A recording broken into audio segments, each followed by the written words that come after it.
كانت بنت بكر في المدرسة أو في الجامعة، هل يجوز لها أن تتمتع أيضا وهي بكر؟ نعم، أجاز هذا المعمم كما سنرى الآن، وأجازوا المجلسي، وأجازوا كما جاء في كتاب تهذيب الأحكام، وأجازوا المدرسي، وأجازوا الروحاني العلماء الشيعة المعاصرين. إذا كانت البنت تخرج من بيتها وتقول لأبيها البنت البكر أنا ذاهبة إلى المدرسة، وتذهب إلى شقة من شقق مع أحد أصدقائها ليتمتع بها، فإن فعلت هذا البنت يغفر لها جميع ذنوبها كما سترى الآن.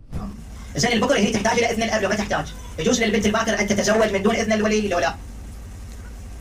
الرأي المشهور أنه ما يحتاج إلى إذن الولي، يجوز للبنت الباكر أن تعقد من دون إذن الولي. نعم، يجوز للبكر أن تتمتع بغير إذن وليها، فالبنت البكر سواء 10 سنوات 12 عام في الجامعة، بل والله الخميني يقول في كتاب تحرير الوسيلة في المجلد الثاني: وأما سائر الاستمتاعات كاللمس بشهوة والضم والتفخيذ فلا بأس به حتى في الرضيعة، أي يجوز للشيعي أن يفاخذ الطفل الرضيعة ويتمتع بها عياذا بالله. أي دين هذا الذي يأمر؟ والله النصارى لم يفعلوا هذا، اليهود لم يفعلوا هذا الشذوذ الذي عند الشيعة. هذه مكانة المرأة الشيعية في هذا المعتقد.